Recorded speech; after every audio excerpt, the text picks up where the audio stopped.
diamond ring wearing, kiss stealing, willing dealing, limo jet flying. We Ric Flairin' on us, flaring on us. We Ric Flairin' on us, you talking to the Rolex wearing, diamond ring wearing, kiss stealing, willing dealing, limo jet flying. We Ric Flairin' on us, flaring on us. Yeah, we Ric Flairin' on us, flaring on us. It's apparent these girls staring. I'm Ric Flairin', gold across my chest. I'm fresh to death. I'm Paul Bearing, not at all scary. One eye open like Betty Wops and fine to these circles that's going in like a carry shot. Woo! I'm going in like a Mary Pop off that Mary Crop at the top flow at the Marriott. So questioning me is like questioning you. See, we the best dressed, so come and get blessed with the crew. Not one but two, different ways to slaughter your crew. Committed tat across the chest, I guess she blessed with the truth. People want to see them checks, representation of proof. Living through my elders, trying to resonate to the youth. But ain't nothing to get my flash on. Longevity is heavily embedded in my melanin. Layman terms, I last long. My grind repetitive, I'm smoother than real silk. Lyrical cash cow who can't cry over spilled milk. We in here. You're talking to the Rolex wearing, diamond ring wearing, kiss stealing, willing dealing, limo jet flying. We Ric Flairin' on us, flaring on us. We Ric Flairin' on us. You talking to the Rolex wearing, diamond ring wearing, kiss stealing, willing dealing, limo jet flying. We Ric Flairin' on us, flaring on us. We Ric Flairin' on us, flaring on us. This ain't no normal situation, this preparation with greatness. Industry full of fakeness, it's really up for the taking. See, life is what happened to you, more so how you take it. Don't get stripped of your knowledge and mentally leave you naked. I like to live otherwise. I'm sorry that I'm fresh to death. I put the polo and apologize. See, Black Sun, we ain't nothing like the mother guys. Quit to socialize, we organize, then we mobilize.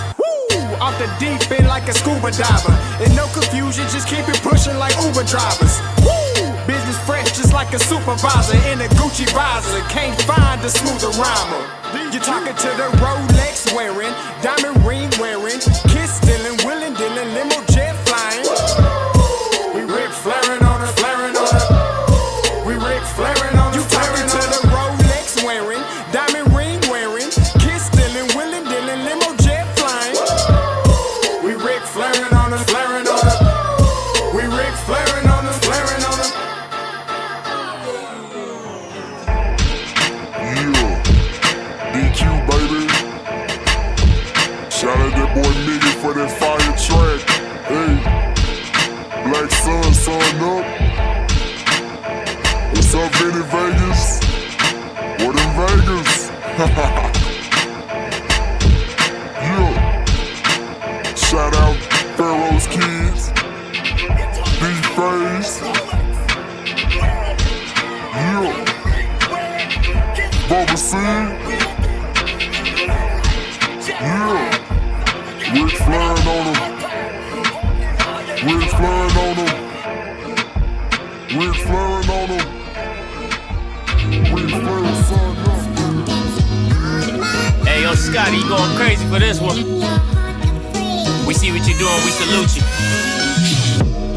Hey, let's get it started. It's Backpack, Capital One. What's in your wallet? Got a call from my man A. Scott. I said I got it.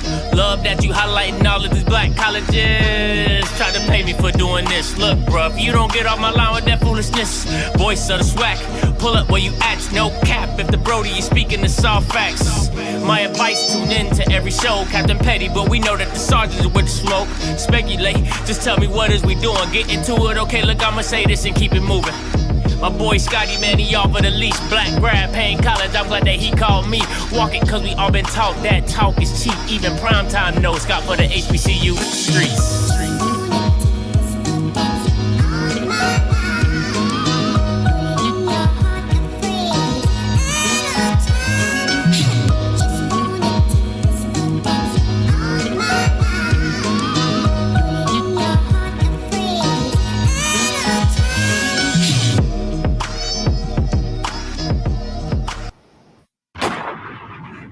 What is going on, everybody? You already know what it is. It's your boy Scotty back with another one. Let me make sure. I want to make sure my internet and all this stuff is working because my bars are pretty low. So let me see.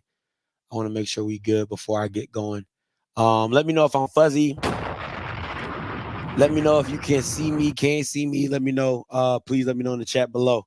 But I want to make sure everything is good before I get going. So can y'all see me? Can you hear me? Am I staticky? Am I coming in? Am I coming in clear? Thank you, Miss Fly Gray Street. I know I can count on you.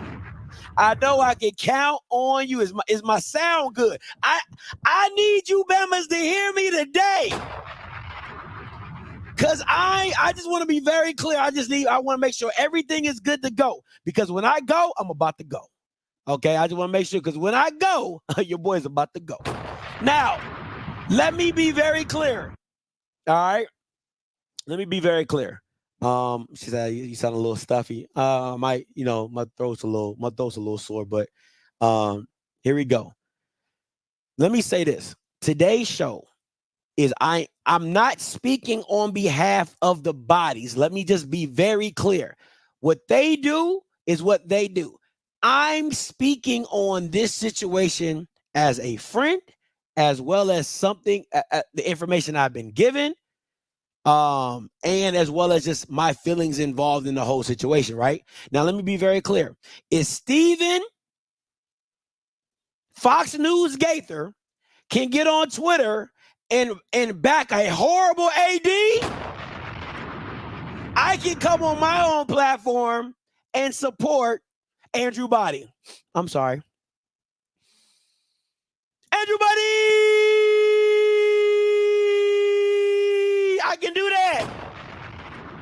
I can do that and I will. So again, what I am saying is not, disclaimer.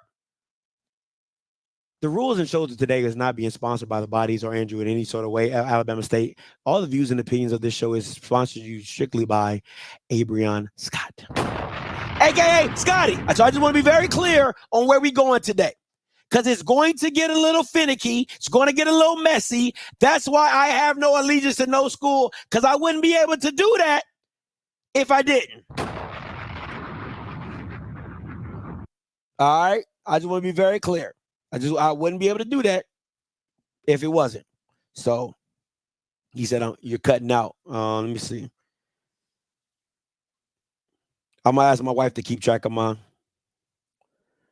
audio. All right. So let's get into today's show. Today's show is sponsored by Elite 15 Coffee. Veteran-owned, black-owned business. You already know what it is, okay? Make sure you get yourself some Elite 15 Coffee, black-owned, veteran-owned business, whatever you want, we got it. Dominican, Colombian, Puerto Rican, okay? We got it all. All right, we absolutely got it all, so make sure you are locked in, tuned in, and get you some Elite 15 Coffee, the best in the business. Now, before I get into today's show, I got to promote my brother Kendrick.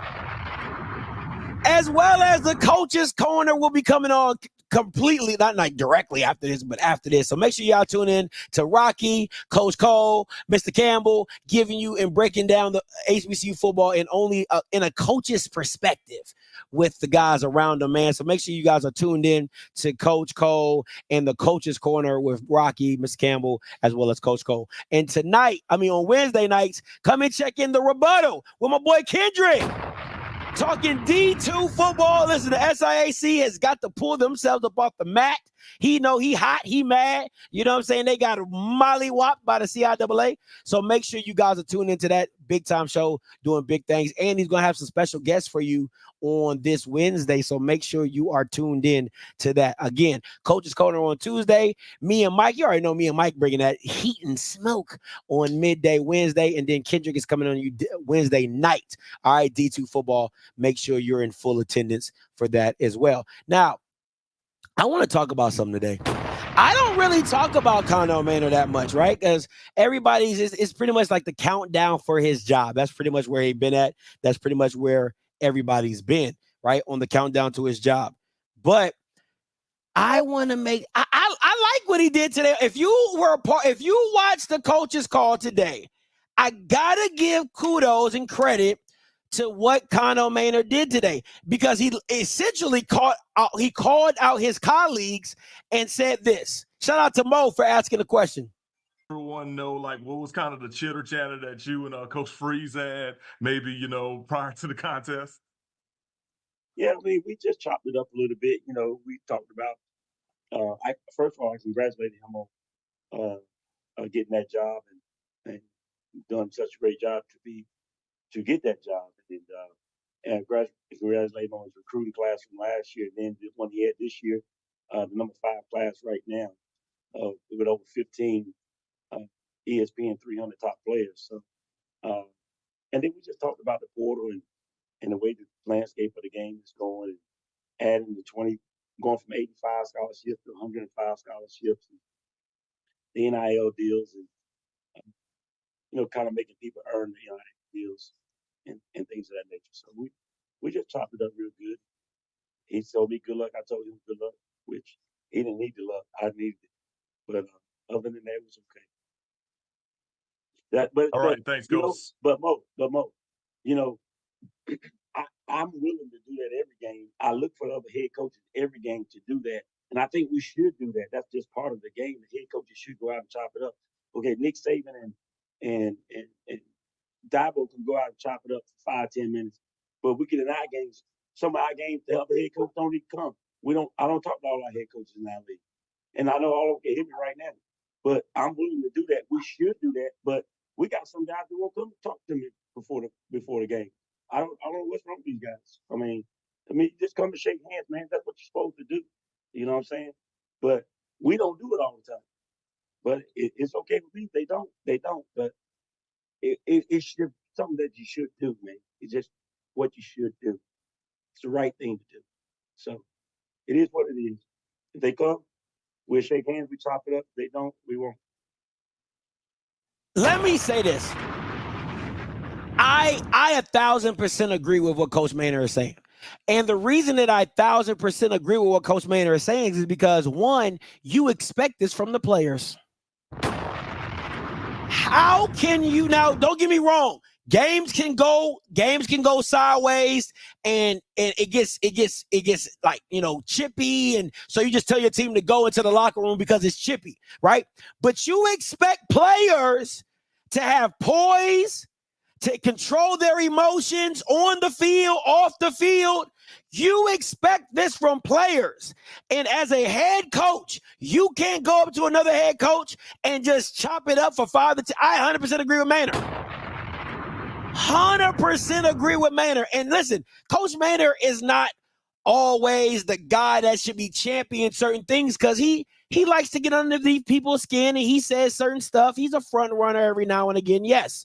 But you can't throw the baby out with the bathwater in the message. Just because you might not agree who's sending the message does not mean the message does not hit.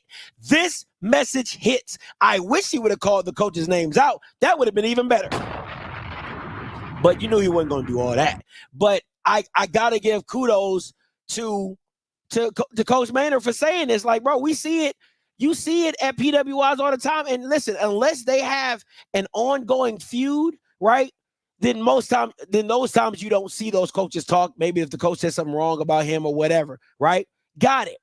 But at the end of the day, if you cannot come to the center of the field and just chop it up with a head coach, man, good game, man. Hope everything's well. How your player doing? How your family doing? Just little things like that. Because at the end of the day, it's still a game. It's still a game at the end of the day. You know what I'm saying? It's still a game. So shout out to you, Coach Maynard, for bringing this up. Shout out to you, Coach Maynard, for trying to set a standard. Can I say that?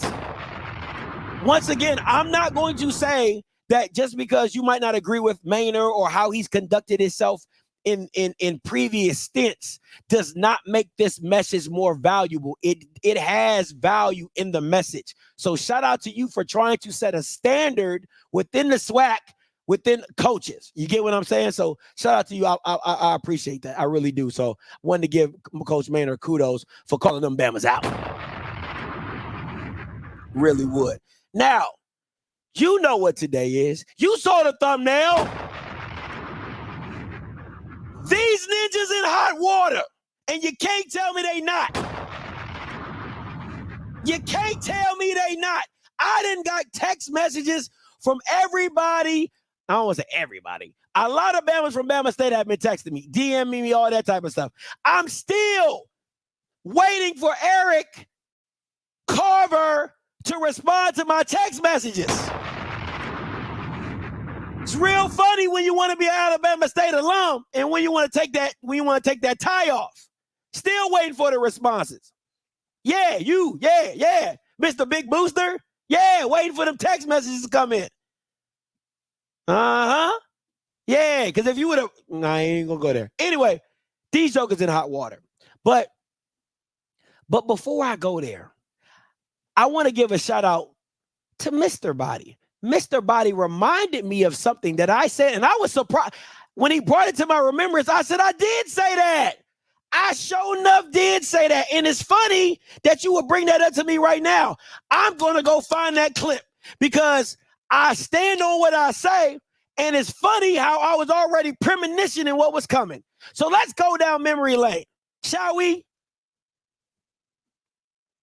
I want to make that very clear. There is no second place for this team. With Andrew stepping into this, understandably, there is no second place. You're going for SWAC. It's SWAC championship or bust for me for this team. All right. I'm gonna tell you right now.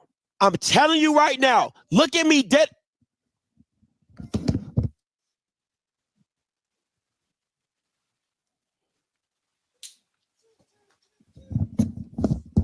Since I have officially joined the Andrew Body to Alabama State bandwagon, let me make this very clear, Eddie Rob. E-Rob, if I see run, pass, I'ma flip my shit. I'ma go smooth off. If I see some run, throw, I'm going off. I'm going absolutely off. Absolutely smack dab off. I'm telling you that right now.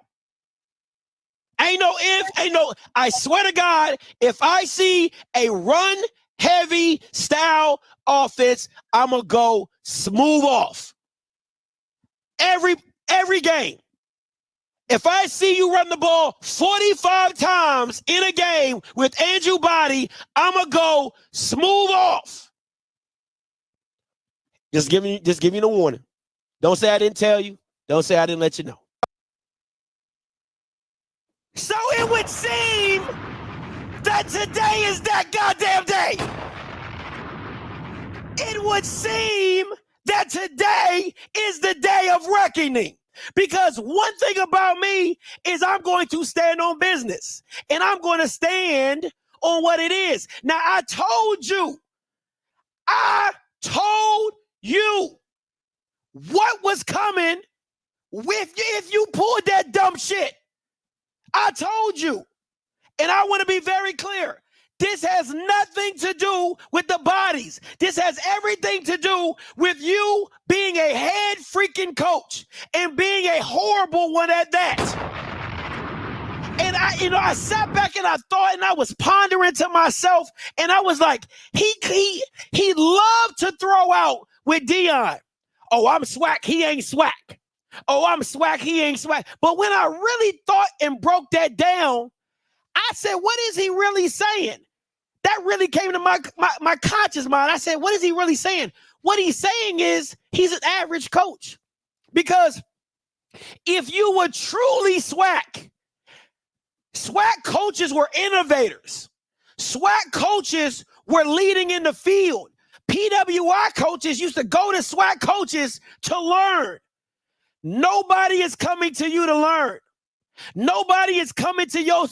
Who in the blue hell would go to Alabama State for a coaching clinic from this ninja?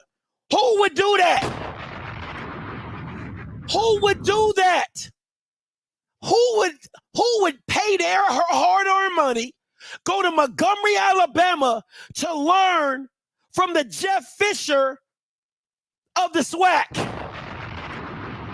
Who would do that? He is literally the Jeff Fisher of the SWAC. You've had 3 top 5 quarterbacks in 3 years, and you've been ass with all of them.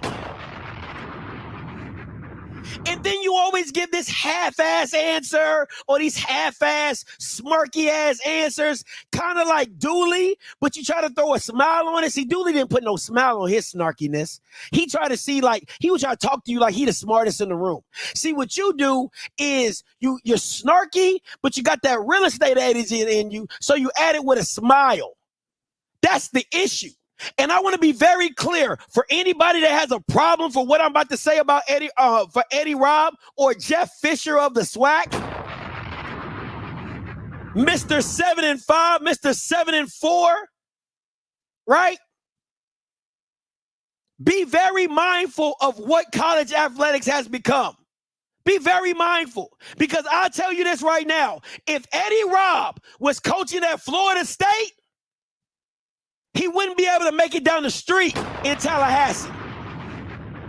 If Eddie Robb pulled this crap at Florida, he wouldn't be able to make it back to Gainesville. If Eddie Robb pulled this crap at USC, Clemson, Ohio State, Michigan, it don't matter. He wouldn't have made it back to the city.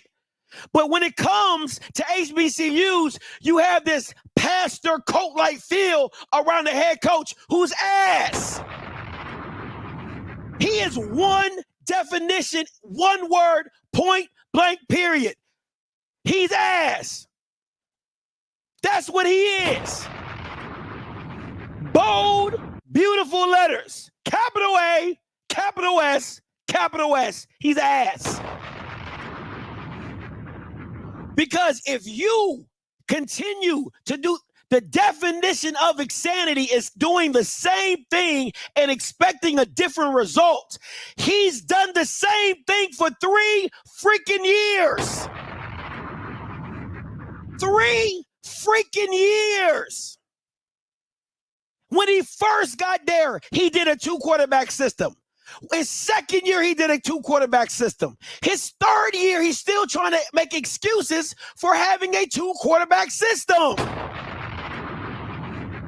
And let me be very clear. Eddie Robb is nowhere near the smartest ninja in the room. So who is he to tell us who are football pundits or football fans or football enthusiasts that, oh yeah, you know what, I we're going to run this 2-quarterback system. And, I really, anybody and everybody who knows football is going to tell you, if you have 2 quarterbacks, you have no quarterbacks. It is different than having a 2-quarterback system to where one guy is your main guy, and then your second guy does packages, right? Red zone, 4th and 1, 3rd and 1.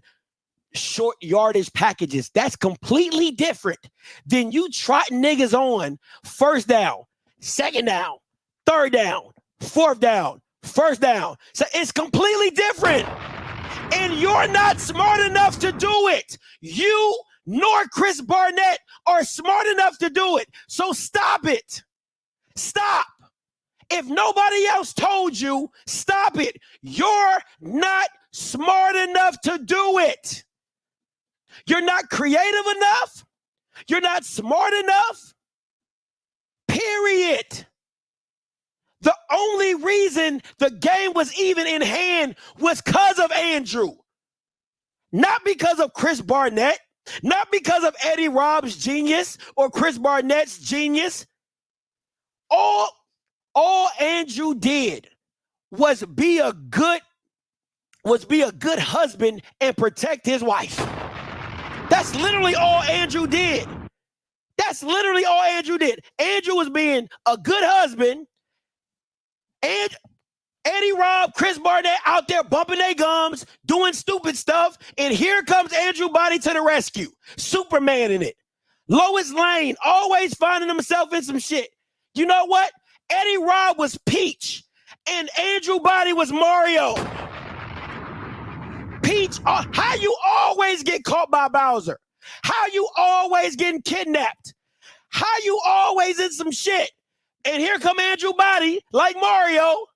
Here we go. And he's saving you time and time and time again on Sunday. He's saving you. And then disrespectfully, you keep putting in Luigi. Nobody cares about Luigi. What are we doing? What are we doing? Nobody cares about Luigi. You got the main character. Why are you trying to make this a brothers duo? But again, you're not smart enough to do it. You are the new SWAC. The new SWAC that don't know how to coach. The new SWAC that is not innovative. You are that SWAC. So when you tell Dion he not SWAC, you're absolutely right. You're absolutely freaking right. He was too smart to be SWAC. Willie Simmons, too innovative. The only coaching tree that actually matters in the SWAC is Willie Simmons. Willie Simmons' coaching tree is the only tree ninjas need to be hiring from. KJ Black in the NFL. Joseph Henry dropping 300 yards per game. That is the only coaching tree that should be getting hired from the SWAC. Because I can go on and on about all the dumb shit we see in the SWAC time and time and time again. And then people want to get mad about when people say, that's why I don't send my kids to an HBCU. Eddie Robb put on Sunday a freaking infomercial of why you do not send talented players to the SWAC. You can call me a hater. You can call me whatever you want. He put on national television, not me. I didn't do that. Eddie Robb on national television showed everybody in the world why you do not send your kid to an HBCU in the SWAC, because they cannot coach them. If you're talented, do not go. If you're a quarterback, damn sure don't go to Eddie Robb, the Jeff Fisher of the SWAC. Why would you do that to yourself? You know it, and I'm going to keep saying it. Time and time again, I'm going to keep saying it. When Jay Walker is telling everybody on national television, I don't know what you're doing. Number one's your guy. And Tiffany is asking Jay, so Jay, why would he keep going back to O'Brien? And Jay Walker says, Tiffany, I don't know. Andrew has shown you everything you need to know about why he should be the starting quarterback. But let's continue on. Because let me show, because I gotta expose the dumb shit that goes on in HBCU. I got to, especially the SWAC. I'm not even talking about the MEAC. The MEAC, they do football. Let's talk about the SWAC and they pageantry and all the dumb shit that they do that they don't want to address. But I'm going to address it today. And this is how niggas get away with the dumb shit that they do. Because when you step your ass on a coach's call with media members, they want to ask you stupid ass questions that don't have shit to do with the game. So you don't have the backlash that you're supposed to have when you a dumbass coach making dumbass calls. You go on your Monday coach's call and you get these dumbass questions that don't nobody care about if you're a real football fan. So where's the backlash? Let me explain something to you. Texas A&M, the quarterback got so much backlash, the quarterback had to do a press conference for his damn self just to tell the fans, I got to be better. I got to be better. That is how much ridicule he was getting. You don't believe me? Go look it up. Connor Bregman. Go look his ass up. He had to do his own press conference just to tell the fans, I got to be better. That wasn't good. That's not the Texas A&M standard. But oh no, Not in the SWAC. Coaches don't get held accountable in the SWAC. Coaches don't get no real questions asked in the SWAC. And I'll prove my point. Why don't I play you this press conference? Appreciate you asking. Coach, if you could please start us out with an opening statement, just kind of recapping your most recent outing there at the Orange Blossom Classic. Now listen to how he recaps it. He talks about everybody but the guy that kept you in the goddamn game. Versus North Carolina Central. Yeah, we went down to Miami, played in Hard Rock Stadium, was a great venue, of course, the NFL stadium where the Dolphins play. So the kids were very excited about that, as you can expect. Played a really good team in North Carolina Central, and we went down there, fell behind early, 21-0. Defense gave up a couple long drives. Got to give a lot of credit to Coach Oliver and his bunch. They did a good job mixing up and running the pass, and nothing that we hadn't seen, but guys just weren't in the right place at the right time, and they came out and ran the football and just did a good job. So we have to step that up. Had an interception for a touchdown, so we were down 21-0. Loved the character of the team. We came back with a kickoff return for a touchdown by A.J. Gates. Was able to cut the lead to 10 at one point, kind of swapped field goals, swapped touchdowns late in the game. And then was down by 7 with a chance to win the game, but we had an interception with the last drive. But overall, just loved the fight that the kids had. Nobody gave up. Everybody was on the sideline still feeling like we had a chance to win the game. We played all the way to the end. But 2 good teams played, and unfortunately, we came out on the short end of it. So now we have to bounce back. We have Miles College coming at home this week. They beat us last year, so they're going to come here expecting to win. Coach Sam Shade is a guy that I have a lot of respect for. He'll have those guys ready to play hard. But in the meantime, it's our home opener, so we have to play like it. We have to protect our house. We have to let everybody know, especially Miles, that, hey, we're expecting to win this game, and that's what I'm telling the kids. And so we just have to bounce back. We had a great day of practice today, and we're already on that track.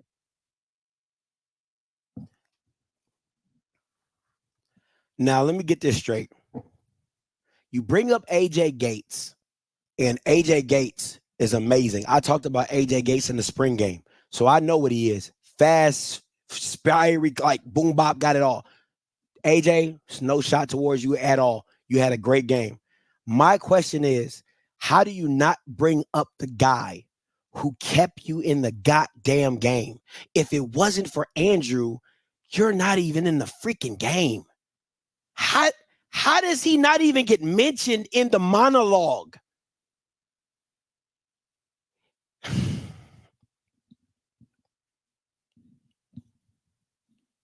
How does he not even get mentioned in the monologue?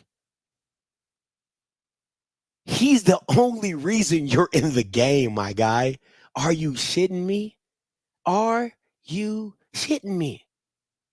But let's continue, because I'm not a media member, so I'm not allowed to be on the coach's call.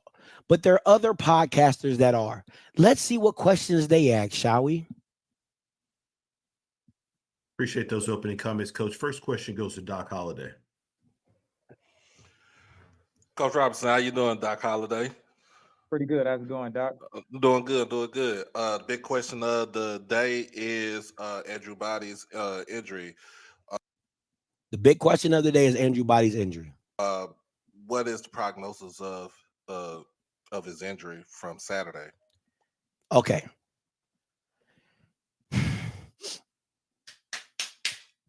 Okay. I'm trying to say this in the nicest way possible, because this isn't a shot at Doc at all. I've moved on from that, right? But let me be very clear. You have to understand 2 things when asking questions. 1, coaches don't give out injury reports, especially not in the SWAC. So why would you ask about a prognosis of a status of his injury? It's not a bad question, but you got to understand, even if he knew the status, he was not going to tell you. So you just wasted a fucking question. What are we talking about? That's not first of all, that's not the giant in the room to me, right? The injury happened. It happened. You'll find out when you find out, because let's be very clear. The SWAC does not give out injury reports. is all through the grapevine of how you hear about somebody getting hurt or an alum telling you an alum. Most coaches are not going to give you an injury report over a conference call unless you know the injury and you know, hey, we know Andrew has let's say he broke his big toe. Hey, we know Andrew broke his big toe. How long is Andrew out for? You see what I'm saying? That's a different type of question than you trying to figure out what the injury is. They're not going to tell you the injury. It's just not. That's not going to happen unless you got the report telling you that the injury is this. They're not going to tell you that. But once again, he's going to give you a coach's answer and skirt out of it. Here we go. Sunday. He's being assessed by the doctors today, so he actually went in. Monday was Labor Day, so he missed practice to go check on that, and so we'll see. But at the end of the day, Alabama State, we have to be ready to play whether he's available or not. Okay. And second, we got like I said, you got Miles College coming in. They're coming off a 1-point loss against West Alabama. Who cares? I'm sorry. Alabama. What are some things you want to change as far as offensive wise? Any adjustments offensive wise going into this game on Saturday? Yeah, I think we just have to be more physical up front, and we have a big offensive line, and we have to be a physical football team. We have to run downhill. I think it starts with that, and we have a lot of playmakers at wide receiver, so we have to get those guys the ball in the position. We had some. Who didn't do that? Who wasn't able to get the receivers? You know what? Don't answer that, Eddie Rob. Balls that were overthrown, guys that were open, and we connected on the long pass, but it was underthrown. Could have been a touchdown, but ended up being a big game, big explosive play. But when a guy's open by 5 yards, you have to connect on that and put points on the board. So put our wide receivers in position to make plays. We have a talented group, and I think we have some guys who can turn a 5 or 10 yard play into a touchdown. So let's give them a chance to do it. All right, appreciate you for your time, Coach. All right, thank you. Next question goes to James Hill. Hey, Coach, I hope you and everybody in Montgomery are well. Can you? I'm sorry, I got the wrong video, guys. We went down to Miami, played in Hard Rock Stadium, was a great venue, of course, the NFL stadium where the Dolphins play. Field goal, swap, touchdown, end of it. So now we have to bounce back. We have Miles College coming at home this week. They beat us last year, so to protect our holiday. 2 TDs. What you saw from him? To go check on that, and so we'll see. But at the end of the day, Alabama State, we have to be ready to play whether he's available or not. Next question goes to James Hill. No, God, please, no. Hey, Coach, I hope you and everybody in Montgomery are well. Can you talk a little bit about Andrew Body's his performance? 15 carries, 134 yards, 2 TDs. What you saw from him when he was playing? Tell us a little bit about that. What the fuck? Like, why? This is what I'm talking about, HBCU media. And this is directly at James Hill. I don't know how long James Hill's been a reporter. He asks the same badass questions all the time. Hi, Coach. Hope everyone's well out in Antarctica. Hey, Coach. Hope everybody's doing well out in Wyoming. Hey, Coach. Hope all is well out in Maine, Massachusetts. Like, he does the same dumb shit every time. There is no real Can you tell me about the performance of Andrew Body when he was playing? How about, hey, James, let me help you. Let me teach you how to do your job. Hey, Coach. Andrew Body went for 15 for 134. You didn't allow him to throw the ball, but you allowed Jonah. Can you explain why? Even when you were more successful with Andrew running your offense, why did you go back to Jonah O'Brien? What made you make that call? And furthermore, going forward in next week's game, if Andrew's available to play, are you still going to run a 2-quarter? Did Andrew do enough last game to solidify the quarterback position. That is how you ask questions, James Hill. I don't give a damn how he's doing in Montgomery. I don't give a damn how he's doing in Antarctica. I don't give a damn how they're doing in Tallahassee. I don't give a shit. Ask football questions.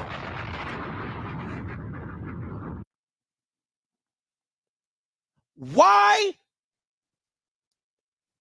was Jonah O'Brien's turnovers in the passing game not enough to allow you to try Andrew Body at throwing the ball? Those are football questions, James. Learn them.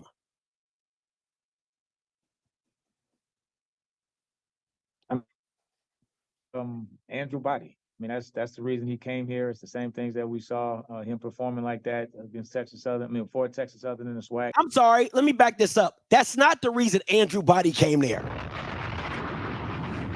Stop freaking lying. That's not the reason why Andrew came there. Andrew didn't come to Alabama State to carry the ball 15 goddamn times for 134 yards and 2 touchdowns. That's not why he came. That's why you convinced him to come. It's a difference. It's not why he came. Nobody would want to come to Alabama State as a quarterback and be a goddamn running back. That's not why he came.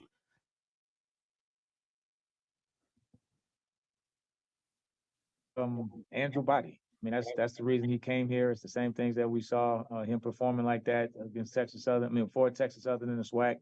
I know it was a couple play. I mean, I enjoyed watching him play. The kid's a fighter, tough as all get out, and just made some spectacular plays. Just pretty much took the game into his own hands. And I think, you know, a guy like that, you have to account for him defensively.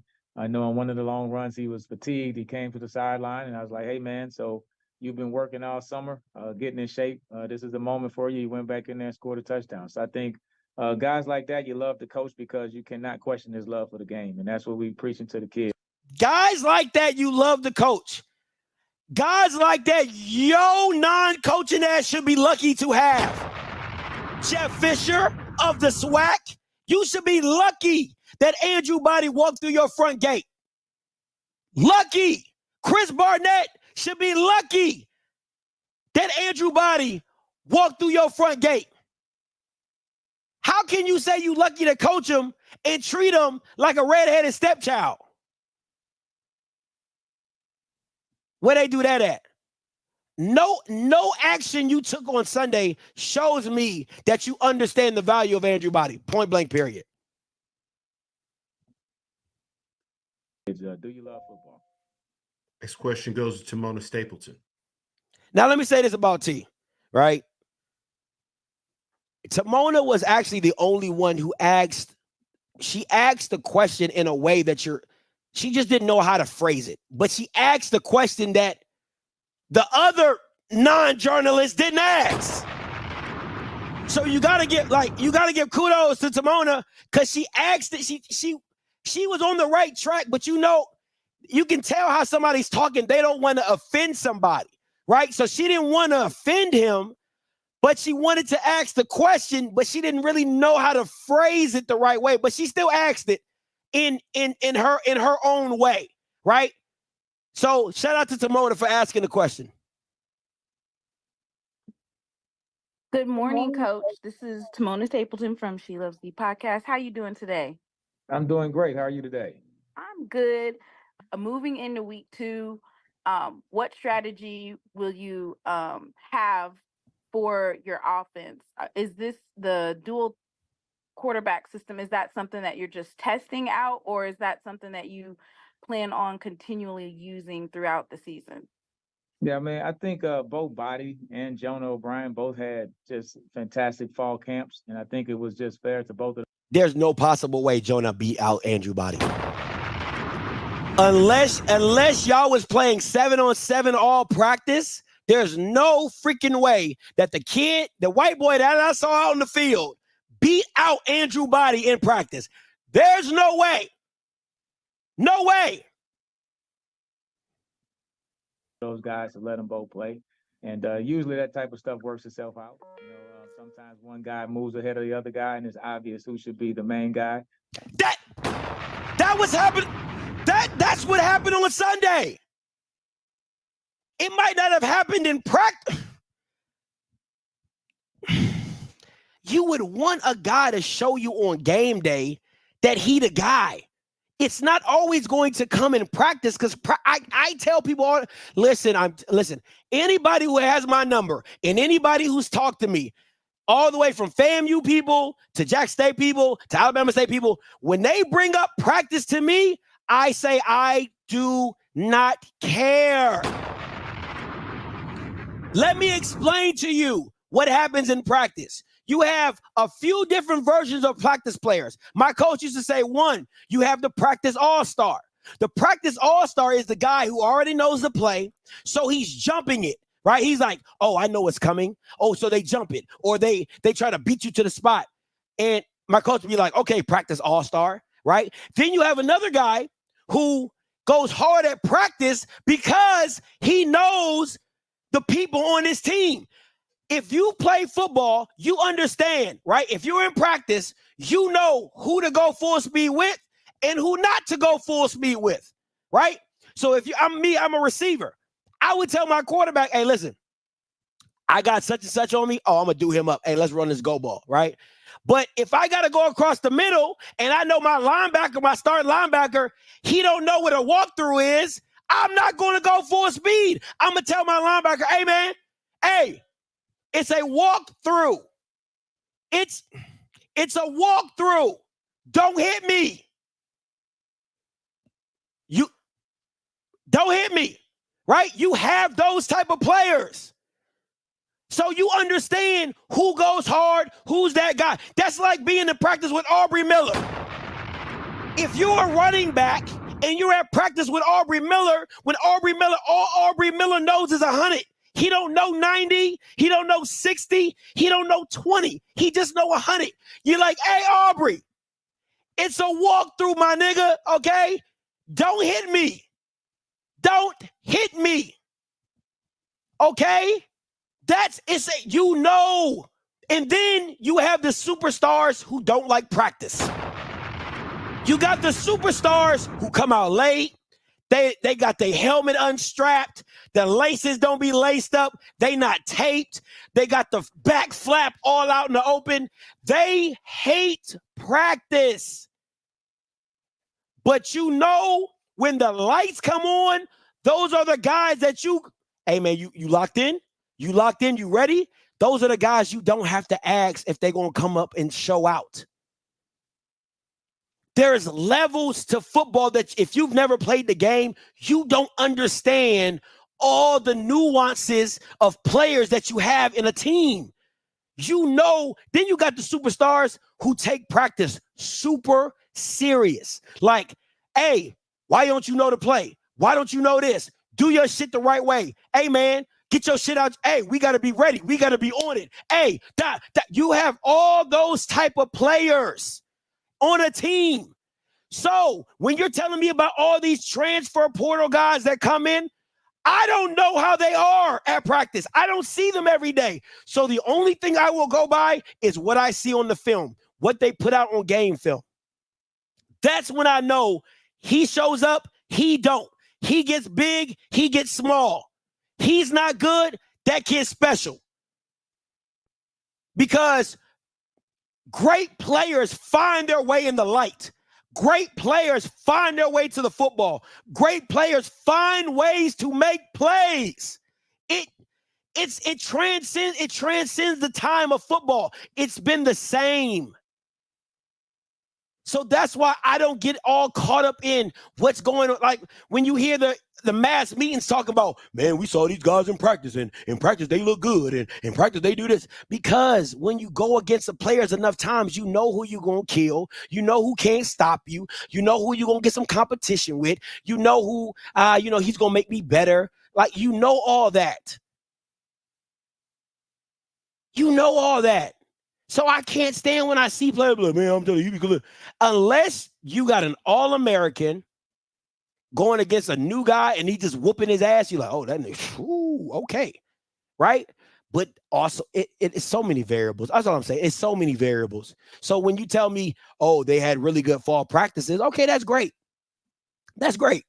But on Sunday, Andrew solidified that he was the guy at halftime. Solidified. No ifs, ands, buts, or about it. Period. Sometimes throughout the year, one guy is a little bit off, another guy becomes the main guy for that game, or it depends on situation of what the defense is doing. And so, so we went into it looking at that. So I think every week it's a different game plan. The Alabama State Week 10 will be different between Alabama State Week 1, and I think every team is going to have that same type of evolution. So where that's going to go, I can't predict. But both of those guys are competing, and they both of them want to play. They compete hard. Really, nigga? Hard. They played hard. They respect each other. And they both have the same goal in mind, is to help us win football games.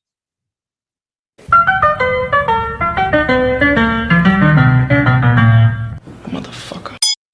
Dog.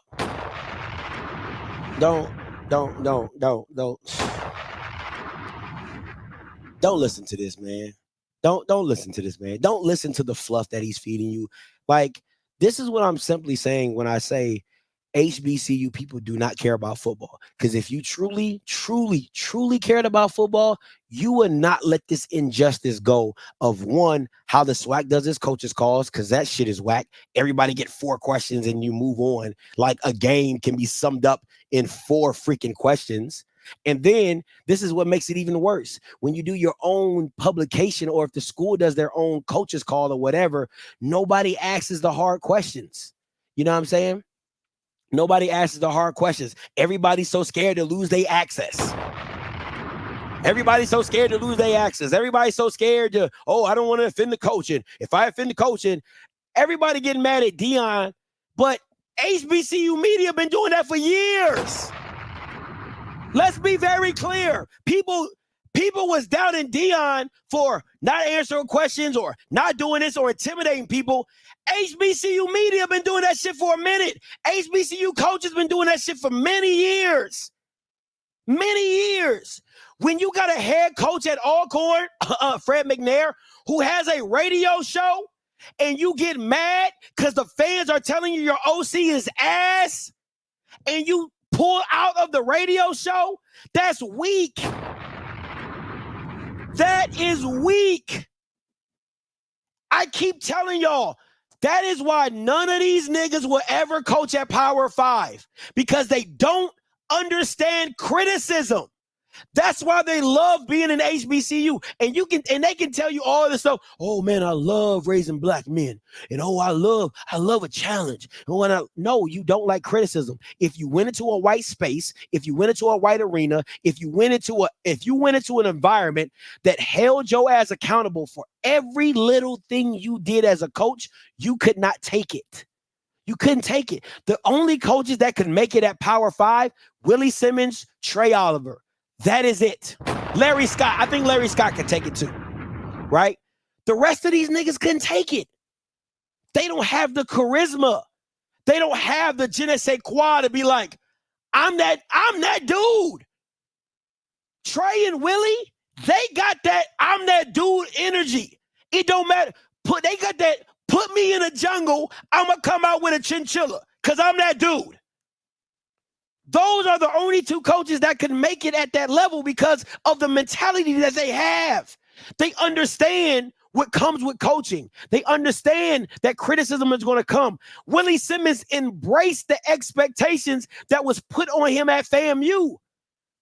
Trey Oliver has put his own expectations on himself being at NCCU.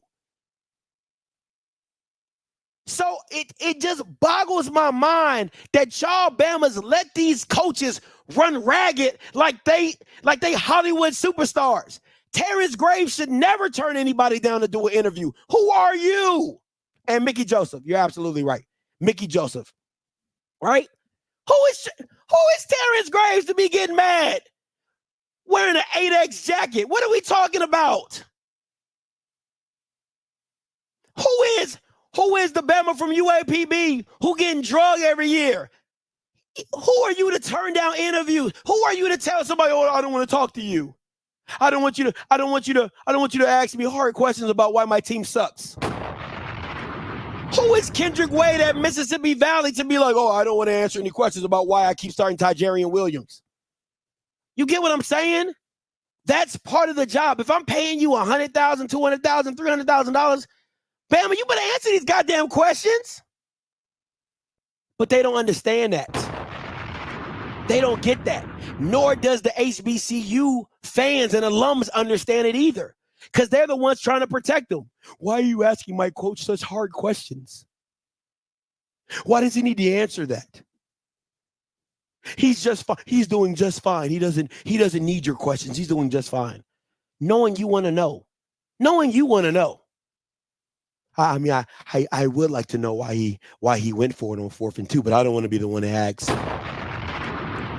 I don't want to lose my access. Come on, man. This is sickening, bro. It's sickening. It's like everybody sees it, but doesn't. Nobody wants to say anything. And you won't hear it from any other podcasters except for me, because I'm the only one who don't give two shits about how somebody feels about me. But when you're aligned with certain schools, if you're aligned with certain people, you got to make it come off like, well, I'm really not trying to judge you. Listen, Perry says it all the time, and I think he says it perfectly. If you don't want to be criticized, don't take a public position. Go take your ass to the Piggly Wiggly. Go take your ass to Staples. Be a supervisor at there. Go work in a corporate office. If you don't want criticism, you want the pay. You want the fan. You want the fandom. You want fans to come out and support you. But you don't want none of the criticism that comes with losing. Come on, man. This gotta be ridiculous, man. Absolutely ridiculous. And I'm telling you, I'm standing on I'm telling you right now.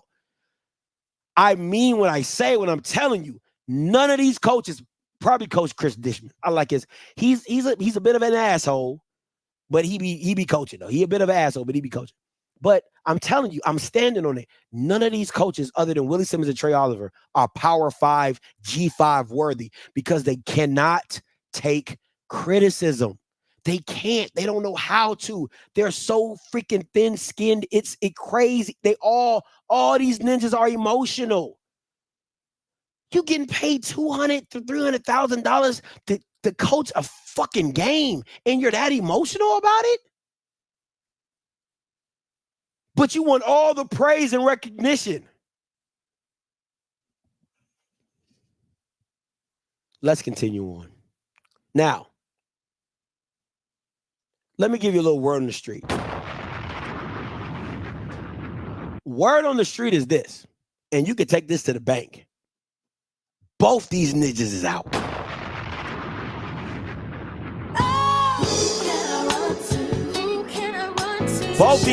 Both these jokers is out. Jonah O'Brien's out. He's in concussion protocol. And Andrew Body's out with an undisclosed injury. Both of them are out.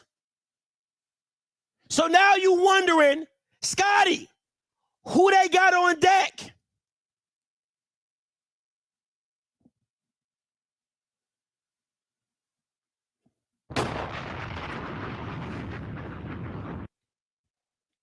Now, let me be very clear. James Hayes is a 6'4" quarterback out of Coconut Creek. And what I was told is he beat IMG. So I think he might be the guy they might be rolling with. But you got two freshmen and Javarius Langford, right? So these are the guys, these are the QBs on deck. This is what you got to work with. Two freshmen and a junior for the game against Miles. Now, if you don't think that Miles is licking they lamb chops for this game, woo-wee! I'm telling you, Miles is licking their lamb chops. And I'm telling you right now, Jonah O'Brien being out doesn't affect you at all. It really doesn't. The boy's ass juice, right? If Andrew Body is not able to come back, championship is out the window. The championship playoffs. Don't talk to me about playoffs. You don't have a championship.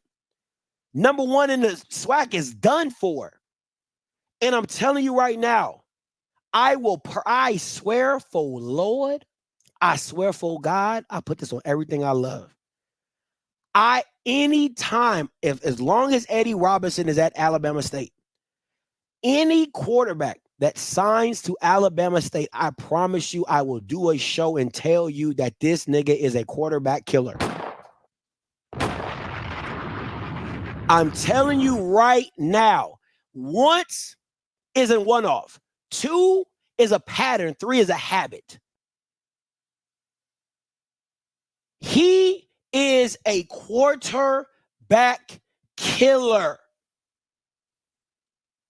And I will personally dedicate myself in my time to tell every quarterback who ever signs with Alabama State, he is a quarterback killer. Don't do it. Don't do it. Why? Why would you go to Alabama State to play quarterback?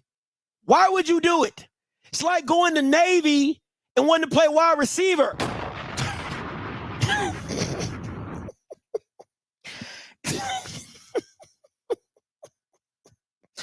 It's like going to Army and being like, hey, I want to play wideout. For what? You're never going to see the ball. So why, if you tell me, listen, if you tell me you're a quarterback, like a real deal quarterback, if you tell me you're a real deal quarterback, why would you want to go to Alabama State? And let me tell you this. I gave Eddie Robb the benefit of the doubt with Miles Crawley.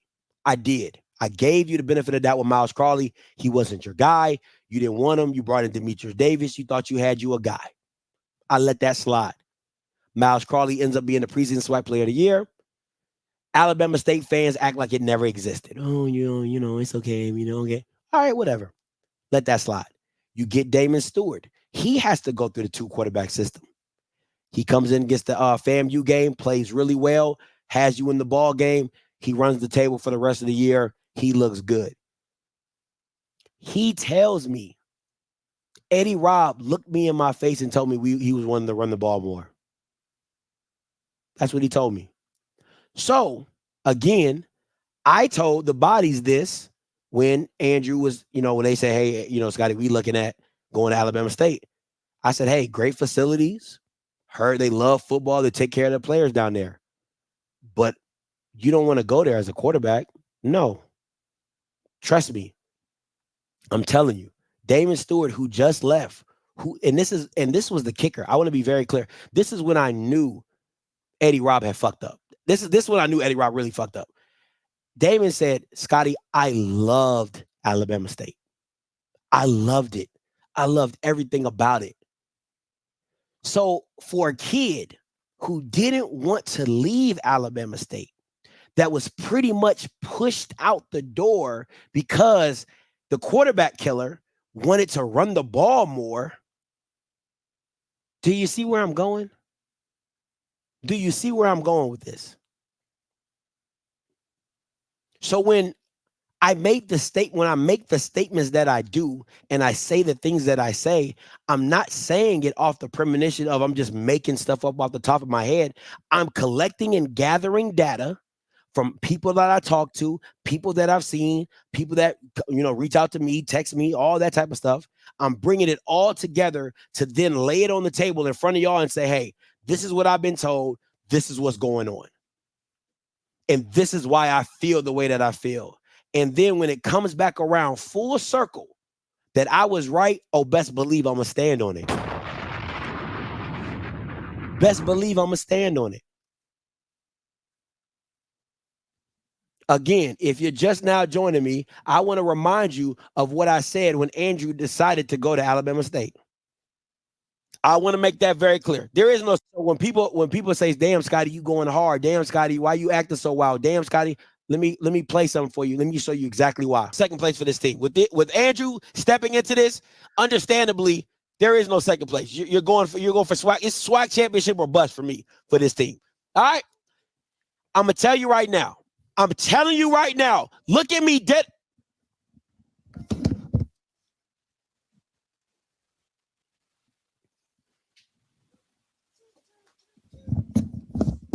Since I have officially joined the Andrew Body to Alabama State bandwagon, let me make this very clear, Eddie Rob. E-Rob, if I see run, pass, I'ma flip my shit. I'ma go smooth off.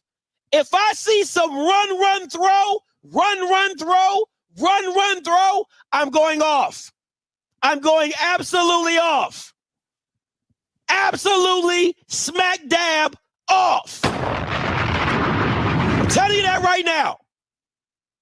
Ain't no if, ain't no, I swear to God, if I see a run heavy style offense, I'm going to go smooth off. Every game. If I see you run the ball 45 times in a game with Andrew Body, I'm going to go smooth off. Just giving you the warning. Don't say I didn't tell you. Don't say I didn't let you know.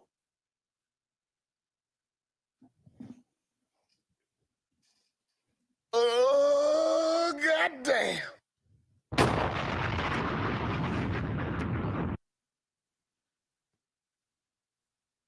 Call-ons are open, 518-263-8124, 518-263-8124. Call-ons are open.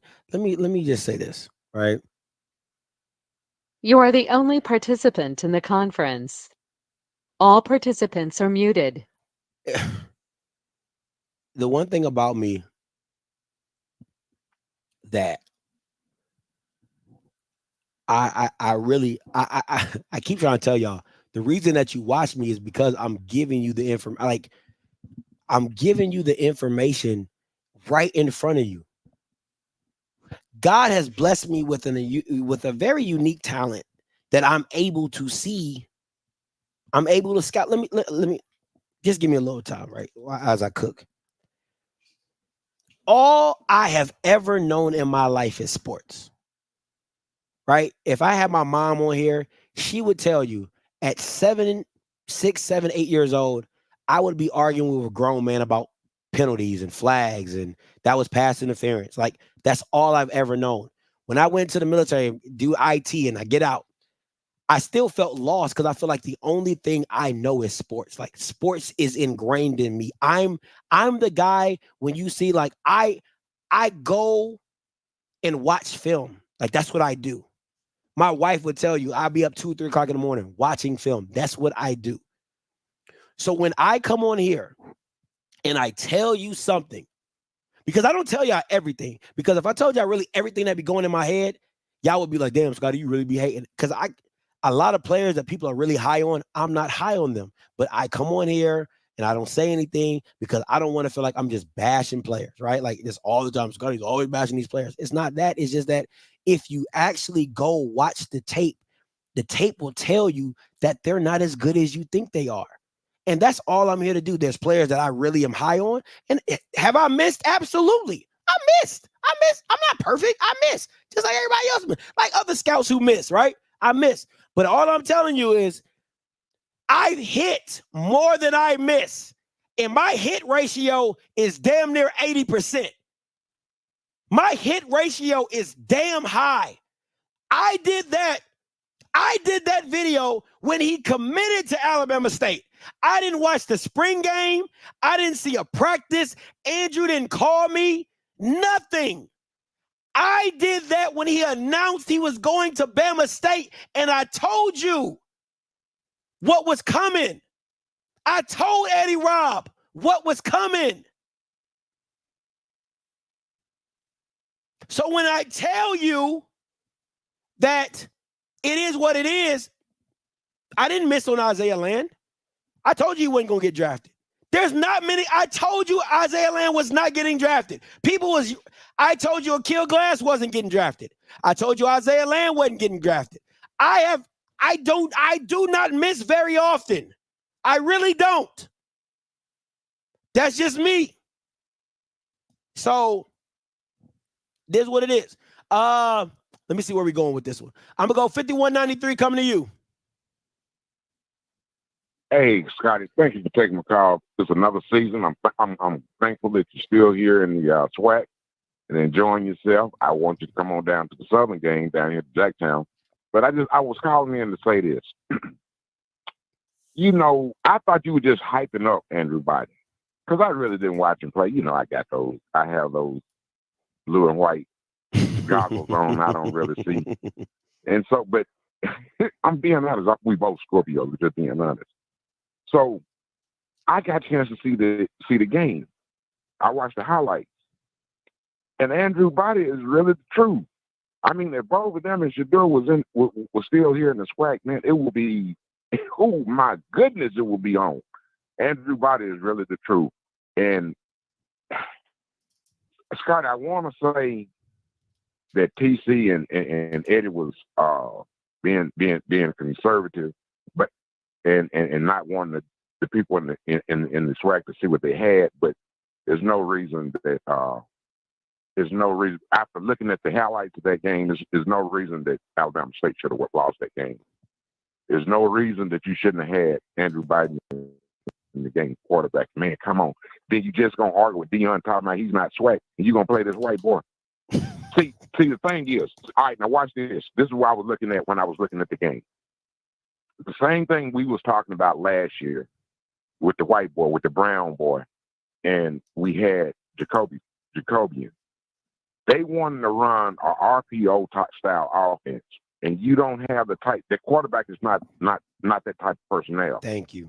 He's not that type of person. So it's not going to work. I don't care how you try to, you go put the ball down the fucking 2-yard line. If it's not going to work, it's not going to fucking work. And I hate when people do that. And I hate, especially when we do stuff like that. Andrew, they had drove the ball. I think they was inside the 20. They drove the ball all the way inside the fucking red zone. Then they're going to put that white boy in there. I think he did turnover 2 downs later. Am I not mistaken? No, didn't that happen? They settled for a field goal. Okay. All right. And so it's crazy. But Scotty, we got a lot of good people down here in Mississippi. They'll babysit them children. And your butt on down here and enjoy yourself. All right, Come man. on. We love you, buddy. Appreciate Thank it. you for taking my call. No, anytime. Thank you for calling. Joe coming to you, then Dion from the SIP, and then 5111 coming to you. Joe, what's goody?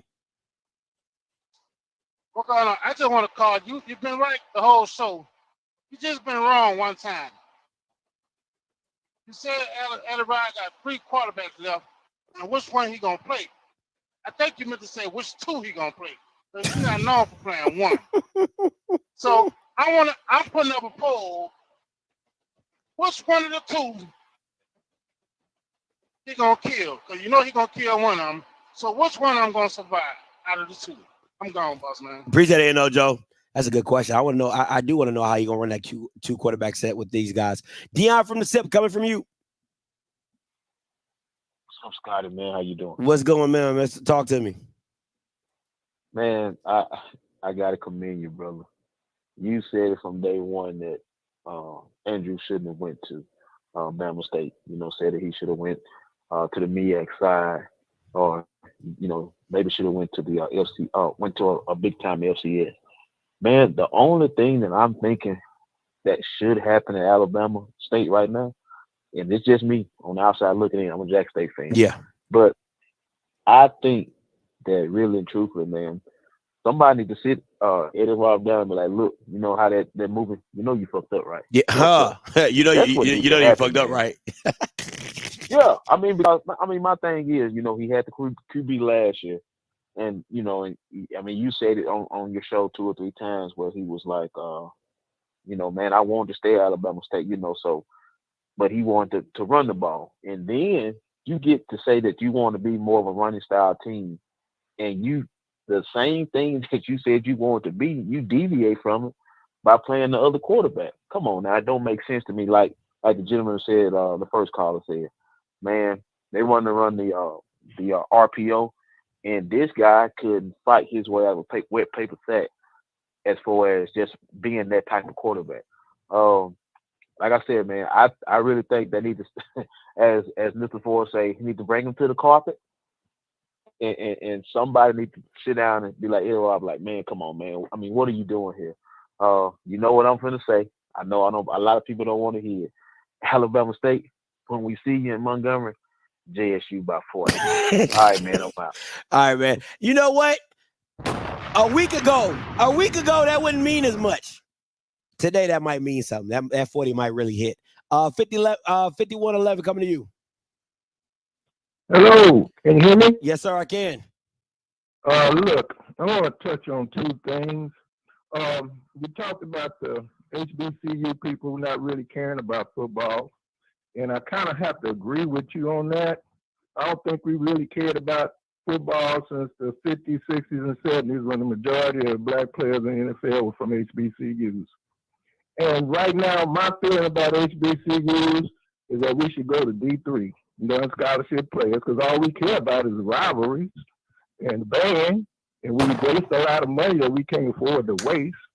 And secondly, I'm from San Antonio, Texas, which is down the street from Corpus. I have a lot of family in Corpus where Andrew Body is from, and I just feel sad that Andrew Body only has 2 years eligibility left.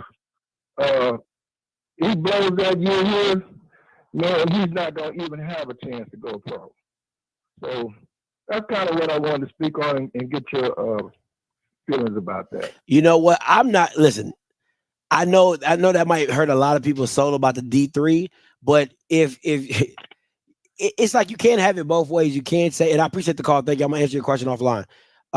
You can't say that you care about football or you care about certain sports or whatever, and then you don't support or you don't talk about them, or it's just all the little things, or you complain about how much this is and how much this is, and we need money for this and we need money for that. Then you might as well, like he said, just drop down to D2. Just drop down to D2 and just have all the fun you want. Have all the rivalries you want. Have all the stuff you want. Drop down to D2. You're going to be making way more money than everybody else in D2 because ain't nobody in the D2 landscape going to have the. Now I know fam is fam is not going to D2. That ain't happening. You know what I'm saying? Fam ain't going to D2. But you know, I don't know, man. It's just it's like trying to have champagne. Oh man, I used to have a caller back in the day. He was so funny. He said it's like trying to have champagne dreams and living in a trailer. Like that's really what it comes down to, right? Like you have champagne dreams and you live in a trailer. Like which one are you gonna care about where you stay or what you look like you drive, right? You driving a Benz, but you pulling it up in front of a apartment.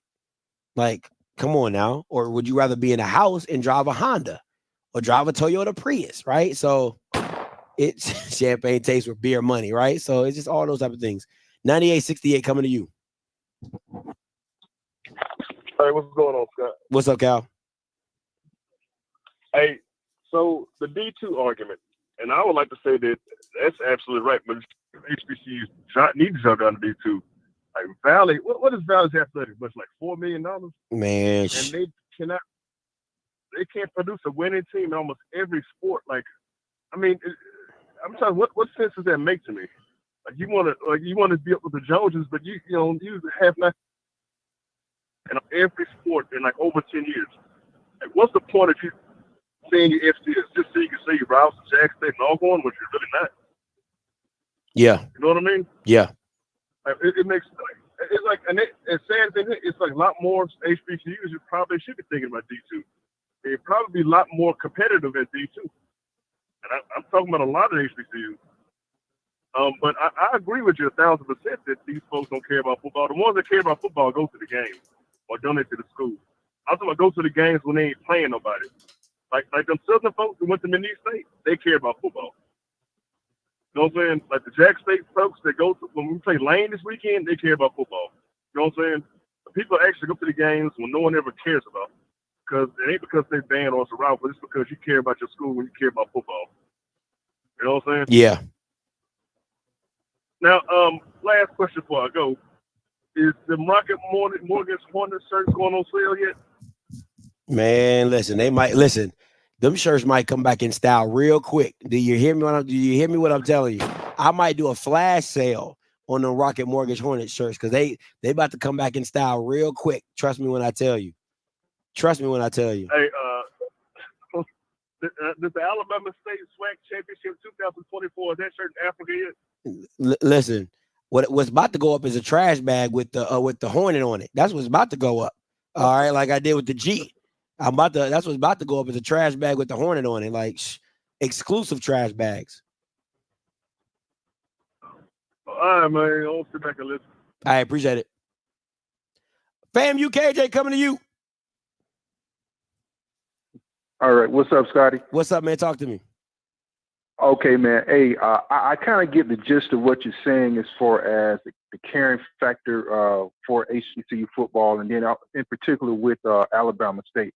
But let me push back a little bit and let me say this much here. Man, this is a golden era for HBCU football. We have 19, I think, well, maybe 18 players that are on NFL rosters right now, which is the highest in almost 45 years. And 9 or 10 of them are from the SWAC. So let's shut this shit down as far as HBCU football, and if not, people don't care and all that. That's bullshit. Man, we are putting out pro players. Again, since the 1970s, we haven't had this many NFL players on NFL rosters. Well, fam, you can't. So this is a golden era, man. We are doing some great things.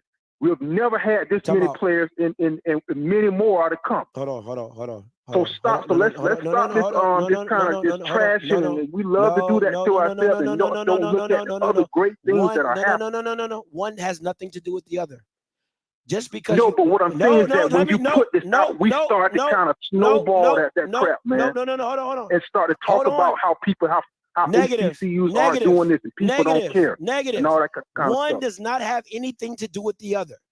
Having an NFL talent player has nothing to do with supporting, it has nothing to do with that. They're completely on opposite spectrums. But my problem is, Scott, is that when you're saying this is why, if you have a talented player, don't send your son to an HBCU.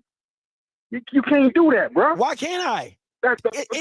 No, man, because that's negative. Why not tell also, hey, send your son there, because look at what's happening with HBCU. They have the most players ever in 50 years.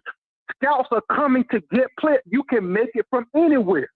But at the same time, is there not premise on, hey, look at this. This isn't good coaching. This is bad if you're a talented player. It all goes the same thing. But say it maybe for that school.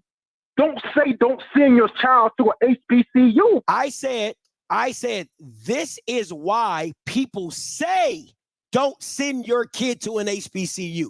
That's what I said. I said this is why people say don't send talented kids to HBCU, because they could fall into situations like that, which we saw on Sunday, where you have a talented kid and you're using him like he's not talented, or you're limiting him based off your coaching. Right, but that's also a stereotype, and the reason why is, again, that's what I'm trying to give you the counter to that, and it's happening right now in your face. 19 players are on active NFL rosters and making major contributions, and it's not being told. And those are the kind of things that should be the counter narrative that you should also portray. That hurts, man, when you put that out there like that. You got to give the counter narrative to that. That's all I'm saying, bro. Like I said, I know you're a young brother, and I get what you're saying, but it's too many other great things that are going on right now in front of us that needs to be projected and pushed to let people know we're looking at what's happening with DEI. We're looking at what's happening to all the other universities. They don't want our ass, right? So push the point about, hey, this is where you can go and you can make it. That's all I'm saying, bro. That's all I'm saying. Listen, it's getting rough out here, man. I think the thing for me is that are there kids that get overlooked because they go to HBCUs? Absolutely. Are there kids that are talented that I believe that should be given shots to the league? Absolutely. But are there things that HBCUs to self-sabotage themselves and their players from limiting them for their opportunities? Yes. That is a possibility as well. That is a situation as well, because there are situations, and listen, first of all, we're dealing in FCS anyway. So you're talking about a minuscule amount of players that get drafted in FCS, period. Like, right. So that's even more of a major accomplishment for HBCUs to do what it's doing right now. Exactly. You're making my point. That's even a great accomplishment. We don't even see that many people getting drafted. So these 19 to 18 guys, that's outstanding. And again, 9 or 10 are from the SWAC. At the end of the day, right? Let's just keep it a buck. They're not getting drafted. That's number one. And number two, they're undrafted free agents, which they make teams based off their measurables. They make teams off their skills or whatever.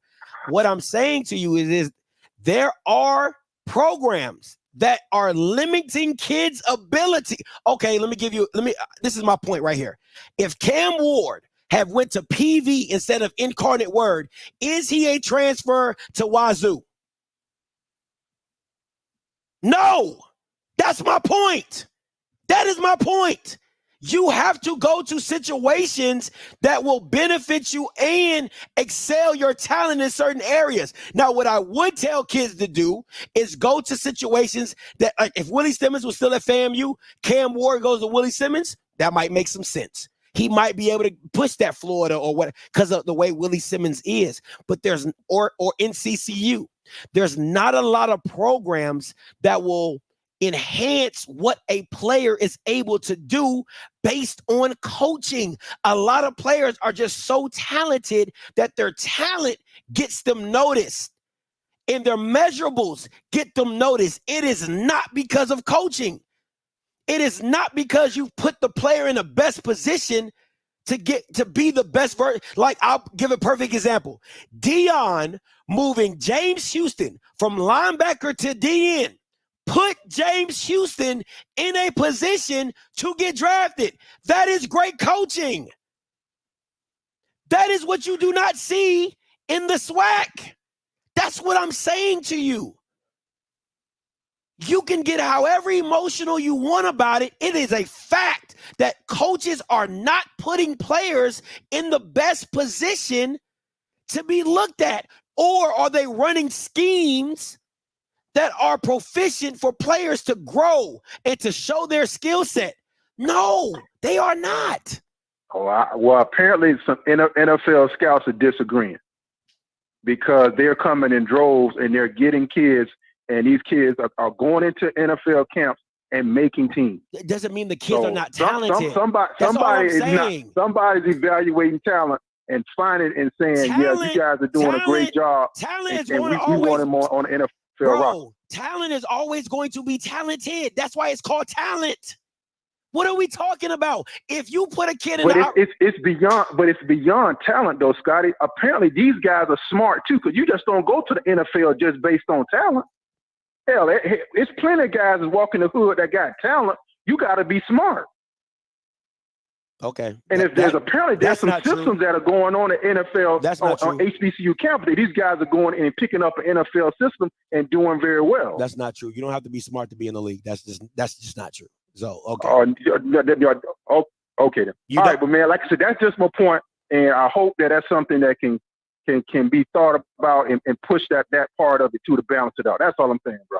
And like I say, this is a golden era right now. 19 players, man, in the league right now on HBCUs. And that's more. It's over 45 to 50 years. We've never had that many players in the league like that, man. So it's some great things going on. That's all I'm just saying. Okay, appreciate it. Appreciate it. My thing is this: look at the programs that have consistently like. See, this is the stuff I'm talking about, right? You can say stuff, you can say stuff to make you feel better, but look at FAMU has 4 players in the NFL right now because Willie Simmons and his staff have developed those players to put them in the situations, right? You have kids like Javon Hargrave and Jacoby Durant. South Carolina State groomed those players, right? Groomed those players. Mikey, listen, I think Mikey Victor's a great DB. Eddie Robb didn't groom him. He got the kid from the transfer portal. The kid's 6'3". He put him in zone and said, "Hey, go play zone." He's talented. He's 6'3", talented. Keaton Isaac was not an Eddie Robb guy. That was a Donald Ely guy. Right? Like, it's little things. What I'm saying is a lot of the programs that have been putting players in place have developed that talent in those players, right? James Houston was not a development of talent, but you got to give the coach credit for moving him from linebacker to DN to show his true ability at the next level. The Bama almost got Defensive Rookie of the Year playing DN. That's all I'm saying. Like, there are certain programs that have a development factor to how they do that. That's all I'm saying. But at the end of the day, talent is always going to be talented. You can't take away a player's talent. And in the NFL, if you got the measurables, they're going to allow you to walk in the door and see if you're talented. Xavier Smith had the talent and the production to walk into the door. And he had KJ Black vouching for him. You forget KJ Black was on that staff who vouched for Xavier Smith to give him the opportunity. Same thing he did at Atlanta for OJ. He vouched for OJ to get him into camp, and he killed it. Talent is always going to be talented. KP, coming to you.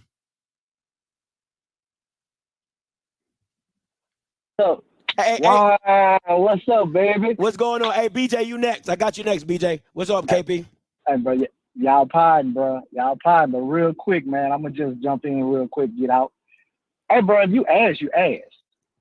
I don't give a shit if we trying to say these HBCUs coaches and all that. Hey, man, it's just like you going on Yelp. If your last 3 reviews at this company is ass, I'm not using you for my services. If I send a quarterback over there, if I'm a parent, I'm looking at your previous record. Yeah. What you did with this quarterback before my quarterback comes there, how you using him. That's what I'm gonna do my homework on my side as a parent and as a player. We're gonna sit down, how he used his previous quarterback. Yeah. And if they wasn't used to the caliber that I like and I expect my son to be used, we ain't going over there. Secondly, on the coaches, if you got a kid that's being sought after within the conference, and you land him, I'm putting all my eggs in that basket. Give me a backup that can help if he go down, but this is my main guy. This is the same shit Southern went through with McCray. Same thing, but different, just a different school. And just to say that reflects on how the conference and the coaches are. We shouldn't be having in 2024, we in the SWAC, we shouldn't be having a dual quarterback. We shouldn't be playing 2 quarterbacks in 2024 in the SWAC. Really? Yeah. And you got a guy that was highly recruited and he put up numbers and you seen on tape what he can do, and we got a discussion on why he coming off the bench.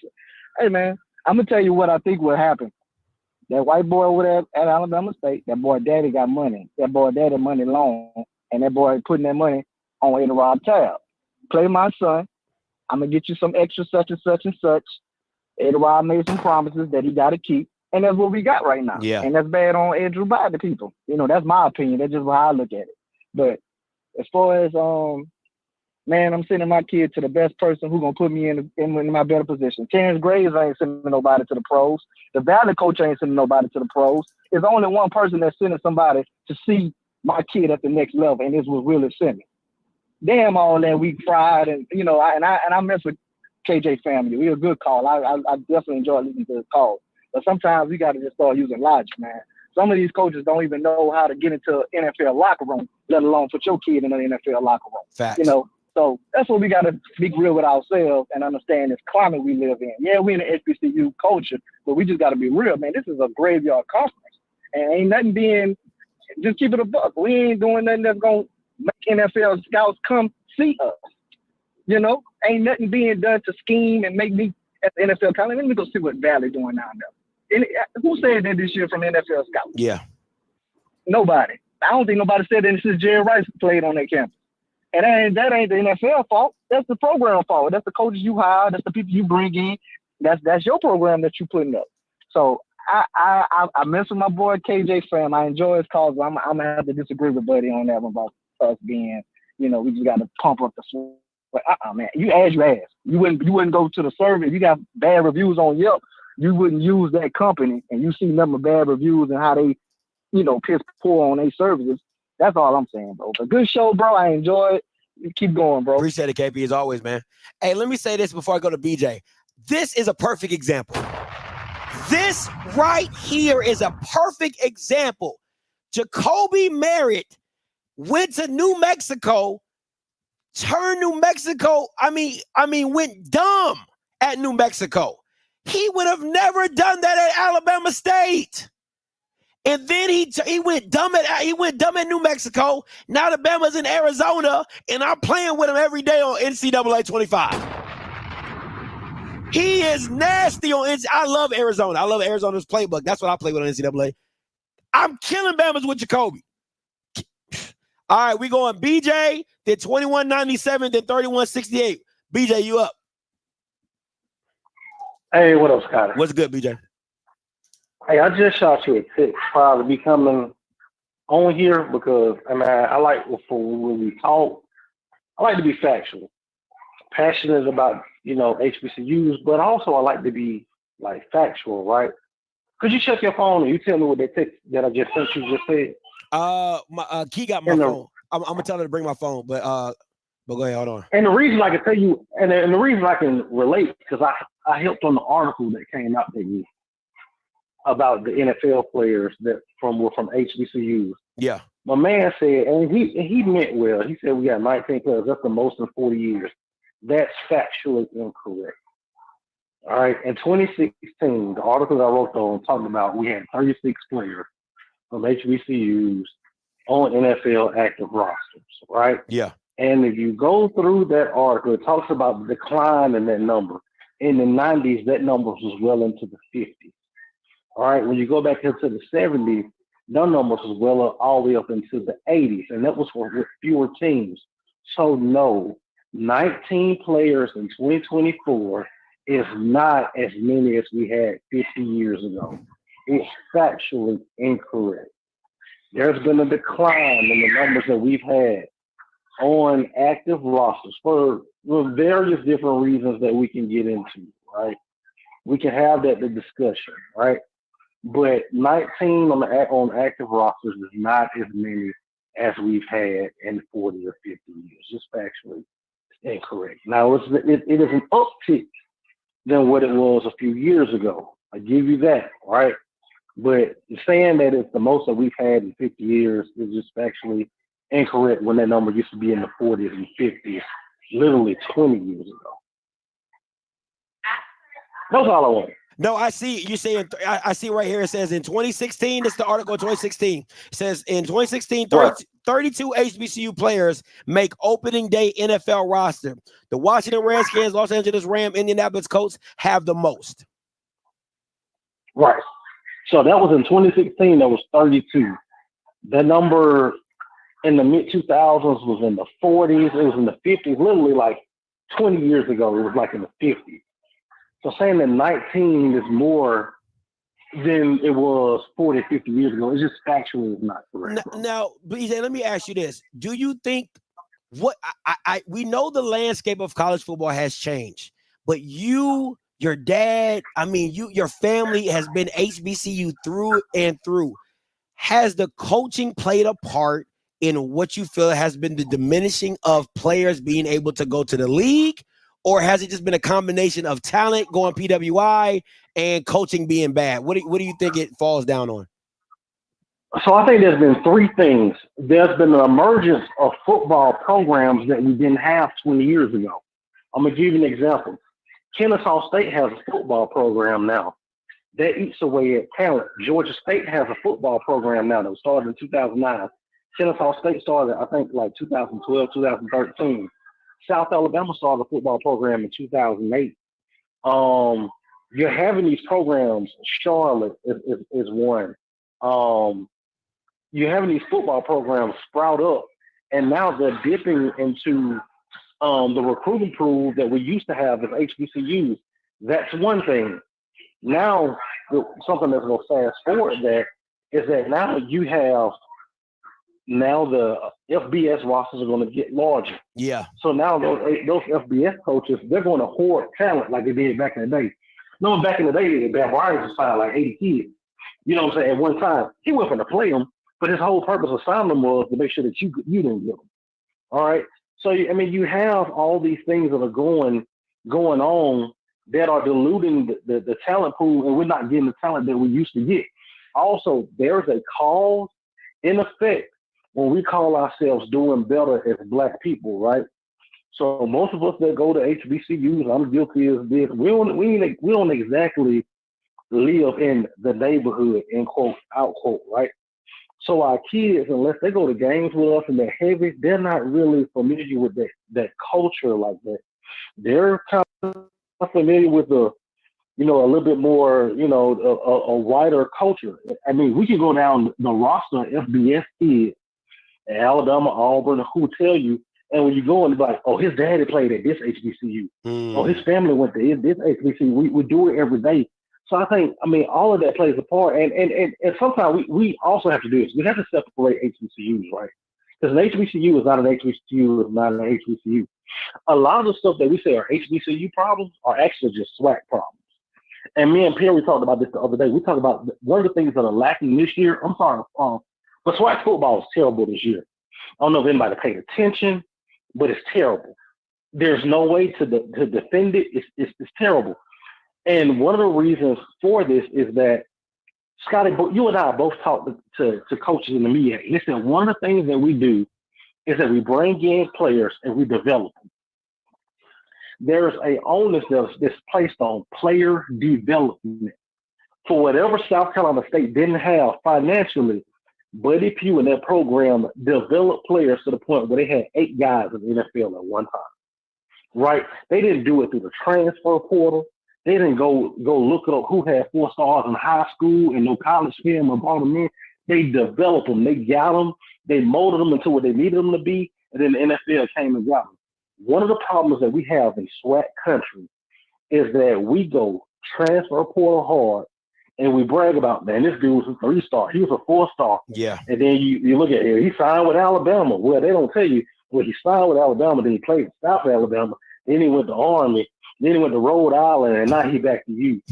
We're signing all these people that win headlines in February and win headlines in January, get excited about. But when September comes, you find out what the last 3 schools found out. The kid can't play. So we got to get back to developing players, and that's something that's holding us back, particularly in SWAC country. That's fair. That's fair. And hey, can't nobody dispute it. I mean, if you look at the card, the numbers, can't nobody dispute it. I mean, E-Rob got a team almost full of transfers. Trey Oliver's team is 90% high school. That's crazy. Players that they've developed. That quarterback you saw, Walker Harris, has been in that program for 4 years. He came in through high school. He sat behind Davis Richard, and they developed him to be the quarterback that he is today. And then the crazy thing is, he was talking about the corners. He said all his corners, everybody who made a play was either a redshirt freshman or a redshirt sophomore. I'm like, God, dog. Like, right. You put the time in, you build them up, and they become special. And this is the thing. What happens is coaches don't want to develop you, and you leave in the portal. Well, that's the game now. Like that can't be the mindset that, man, I don't want to, spend time developing the kid and then he go into the portal. Well, it's still your kid. You still could take pride. Like, man, we did that, so we can do it again. But, I mean, Damon Wilson summed up in his press conference this weekend. They asked him and said, "Hey, coach, is it taking you a little bit longer to get things, rolling in Morgan State than what you thought?" He said, "No, it's taking about the amount of time I thought it would take." He said, "We're going to do this the right way." He said, "Yes, we're going to use the portal for plug and play. And hey, we need a guy in this position that's ready to go right now." He said, "But for the overall health of my program, we have to beat down. He said, we're in the DMV. All the talent that comes out of the DMV, we go get it." And he said, "We're going to cultivate this area. We're going to create Morgan State fans. It's going to make recruiting better for them. His kids are going to look forward to coming to Morgan State." He said, "We're going to develop these kids." He talked about how young his roster is right now and all these high school kids that he has. And it's going to pay off at the end. So I think that's one of the things that we got to get back to in SWAC country, man. This whole signing 30 kids and 40 kids on the transfer portal, I mean, it looks cute. It looks nice. It's something to brag about. Man, but like you said, you missed on these guys more than you hit on them. Absolutely. And this is the one thing I loved about what Willie's philosophy was at FAMU. He was like, him and Coach Rez, they believed in just bringing kids from Tallahassee back to Tallahassee. I'm like, that's genius, right? Because it's like, hey, listen, come back to the crib. Play for your hometown team. You're right down the street from mama. You were a 4 or 5-star player anyway, right? Like, come back to Tallahassee. And I think a lot of people, if they took that mindset, you could build that camaraderie around the program like FAMU did, because I would talk to Nick and all those guys and they would say, man, we want to win it for Tally. We want to put on for the city, right? Because it meant something for them to be back in their city and being a great team for Tallahassee, right? So it's you can play it like that even if you don't want to go the high school route. You can still get the kids in the portal that are from your city. Just come back home. You know what I'm saying? So yeah, that's a way too. It's like that commercial, Scott. You remember that commercial? I think it was like a Snickers commercial where they got like this band on the stage and they breaking down the house, man, the crowd into it. And the dude said, "That's what I'm talking about, St. Louis. We love you." And the dude leaned over and said, "Hey, we in Lincoln, St. Louis is last night." Yeah, I remember it's the same thing when you bring in these players. These players have been to so many schools. They don't know if they're a Cyclone. They don't know if they're a Hornet. They don't know if they're a Tiger because they've been so much stuff. When you bring in kids that wear that uniform and that uniform means something to them, it brings about something completely different. And that's what we got to get back to, man. I agree, man. BJ, as always, man, I appreciate you for being the local historian that you are, man. Thank you so much. All right. All right, bro. Peace. Taking these last 2 callers, then I'm going to get up out of here. All participants are on hold. All participants are off hold. Conference has been locked. 3168 coming to you. What's going on, Scott? What's up? What's your name? Where you call from? This TJ, man. What's up, TJ? Hey, talk to me. You know what? It's the coaching. It's the coaching why these good 3-star, 4-star players don't come to the SWAC. I'm just gonna give you an analogy. Think about when Jack State played ULM, right? You're not gonna tell me I got this 3-star, 4-star kid, and all I'm gonna do all game is throw a screen pass to him. I'm not gonna do that. Yeah. I'm gonna put him in situations where he can actually show his talent. I'm not gonna do the same thing over and over. Like because just they did Fields in his last year, and they go to pull up the tape. Oh, the scouts gonna be like, what can you show me other than you? You know what I'm saying? You doing screenplays. That's real. But it's that you gotta bring these players in that want it. You know what I'm saying? Because like right now, I ain't gonna lie, the transfer portal got kids not really wanting no more because you know what I'm saying. They have so many options. Like you can ball out this season, and then, you know, they got this mindset, you know what I'm saying, well, I'm going to go to play for Georgia or Alabama or whoever. You know what I'm saying? It's really, you know what I'm saying? It's like now they don't want, like, I feel like swag coaches don't want to take time and actually build them, build the kids. But if they did, like you said, you can't knock talent. You know what I'm saying? Because talent is going to be talented either way. But that's all I got. Hey, appreciate it. Oh, well, the guy got off the. All right, that guy left the room, so I'm about to close this out. Hey, listen, man. At the end of the day, now I'm just rooting for Eddie Robin to fail now.